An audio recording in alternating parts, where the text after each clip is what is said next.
అందరికీ నమస్కారం. మనకి గుమ్మడికాయలు తెలుసు, మనం తింటాం. అలాగే గుమ్మడి టేక్ అనే ఒక చెట్టు ఉంది. అది లావుగా ఉంటుంది. మన ఫర్నిచర్ ఇంట్లో మనం ఫర్నిచర్ చేసుకునే వాళ్ళం. కుర్చీలు, బీరువాలు, షోకేసులు అన్నీ చేసుకునే వాళ్ళం. తేలిగ్గా ఉండి తెల్లగా అందంగా బాగుంటుంది. అలాగే చలువ గుమ్మడి అని ఓ మొక్క ఉంది అడవిలో. ఇది అడవుల్లోకి వెళ్తే కనిపిస్తుంటాయి. పసుపు రంగు పూలు గంటలు ఏలబడుతుంటాయి. అలాగే కాయలు అమ్మటాయి. చలువ గుమ్మడి ముగ్గకే ఎలా ఉంటాయి, పసుపు రంగులోకి వచ్చేస్తాయి. ఈ మామూలుగా ఏంటంటే ఆయుర్వేదంలో నరాల బలహీనతకి అలా జీర్ణ సమస్యలకు సంబంధించిన మందులు చేస్తారు. దీంతో మామూలుగా ఏంటంటే చలువ గుమ్మడి అన్నందుకు చలవ చేస్తుంటుంది. ఇది వేడిని తగ్గిస్తుంట, పిత్తదోషాన్ని తగ్గిస్తుంది. రెండింటిని బ్యాలెన్స్ చేసి బాగా మనకి సరైన చలవ చేస్తుందని చెప్తాను. తల్లిపాలు వృద్ధి చెందడానికి ఇస్తారు. డెలివరీ అయిన తర్వాత పాలు లేవనుకోండి, పాలు సమృద్ధిగా రావడం కోసం చాలా ఉన్నాయి ఇవ్వడానికి.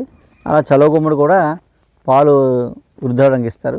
మామూలుగా అయితే ఇది ఎక్స్టర్నల్గా వాడతారు. బాగా వేడి చేసింది అనుకోండి, ఈ ఆకులు మొత్తం పేస్ట్ చేసి తలకు పట్టించేస్తారు.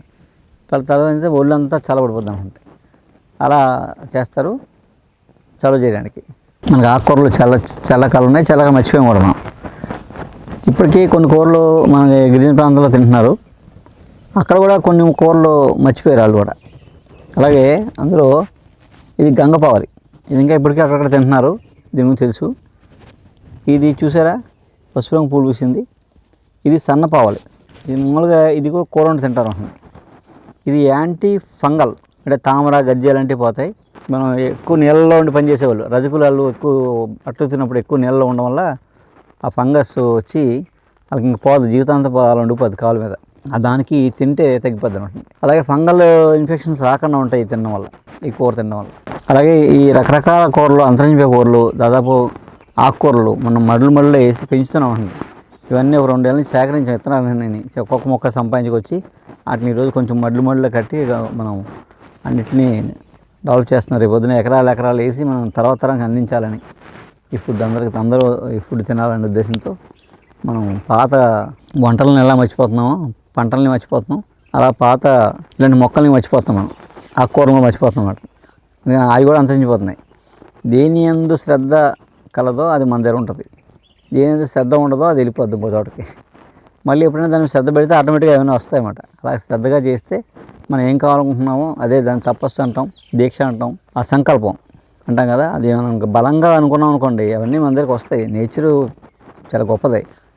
మన మైండ్లో బలంగా అనుకుంటే ఏదైనా మన దగ్గరికి వస్తుందంట. అది మంచి పని అయి ఉండాలి. నమస్కారం.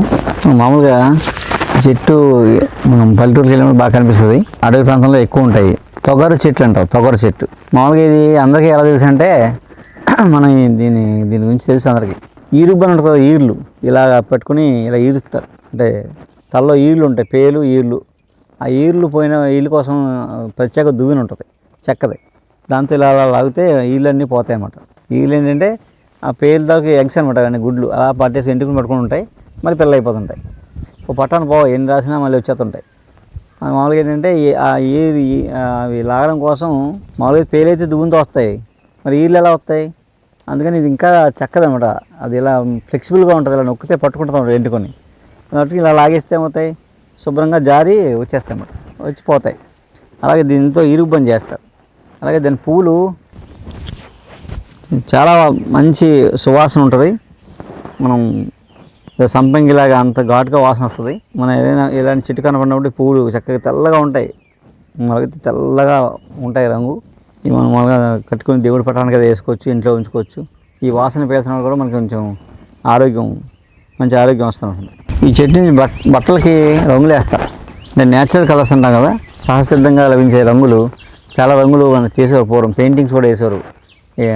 చాలా పోటల గది లోపల స్లాబ్కి పైన పెయింటింగ్స్ వేసేవారు. అలాగే బట్టలు కూడా పసుపు ఎరుపు రంగులు వేసే బట్టలకి ఈ వేరు నుంచి తీస్తారన్నమాట, పసుపు ఎరుపు రంగు. అలాగే బట్టలకి వేసే రంగులు పసుపు ఎరుపు రంగు, దీన్ని చెట్టు వేరు నుంచి తీస్తారన్నమాట. తీసి ఆ రంగులు వేస్తారు. అలా పూర్వం అలా వేసేవారు. ఇదంతా కెమికల్మయం అయిపోయింది మనకి. నేను డాక్టర్ గారి దగ్గరికి గ్యాస్ ప్రాబ్లం గురించి వచ్చాను. Gas Bhimavaram, Hyderabad, AIG, GV Rao garu అన్నీ తిరిగాను, ఎక్కడా తగ్గలేదు నాకు. తినక ముందు ట్యాబ్లెట్, తిన్నాక సిరప్ తాగివ్వండి. కానీ మా ఫ్రెండ్ ఒక ఆయన వెంకటేశ్వరరావుని తీసుకొచ్చారు నన్ను. వాడు వచ్చిన తర్వాత వారం రోజులకే ఈ డాక్టర్ గారు అయితే ఇంగ్లీష్ మెడిసిన్ కూడా వాడమన్నారు, కానీ నేను వాడలేదు. వారానికే మానేసి ఇంగ్లీష్ మెడిసిన్ కూడా ఈ వారం నుంచి తగ్గడం మొదలెట్టింది. ఇవాళ మొత్తం టోటల్ గ్యాస్ ఈ ట్యాబ్లెట్ తప్ప వేరే వాటలా అంత అద్భుతంగా పనిచేయింది. అది చెప్పడానికి వచ్చాను నేను ఈయన దగ్గరికి. కేవలం మందులు మామూలు కొరియర్లో వస్తాయన్నారు, కానీ నేను ఉందే ఈయన చూసి కృతజ్ఞత చెప్పి వెళ్దామని వచ్చాను ఇక్కడికి. బాగా పనిచేసింది, చాలా ధన్యవాదాలు. పశ్చిమ గోదావరి జిల్లా అండి, భీమవరం. అది గ్యాస్ట్రిక్ ట్రబుల్ కోసం నేను తిరగని హాస్పిటల్ అంటూ లేదు. హైదరాబాద్ నుంచి పెద్ద పెద్ద హాస్పిటల్స్ అన్నీ కూడా తిరిగాను. నేను మా భార్య కూడా చాలా హాస్పిటల్ తిప్పి చాలా డబ్బు ఖర్చు పెట్టాము. మా ఫ్రెండ్ వెంకటేశ్వర గారు అని ఆయన అలాగా మమ్మల్ని ఇక్కడ తీసుకొచ్చి డాక్టర్ గారి దగ్గర మందు వాడి తగ్గుద్దంటే తీసుకొచ్చాం, వాడాము. చాలా అద్భుతంగా పనిచేసింది. 15 రోజుల్లోనే రిజల్ట్ వచ్చింది. గ్యాస్ట్రిక్ బాగా తగ్గిపోయింది. ఇవాళ చాలా హ్యాపీగా ఉన్నాం. దీనికి కృతజ్ఞత చెప్పడానికి మేము అక్కడికి పనిగట్టుకుని వచ్చి కృతజ్ఞత చెప్తున్నాం. మందు కోసం మేమైతే రాలేదు.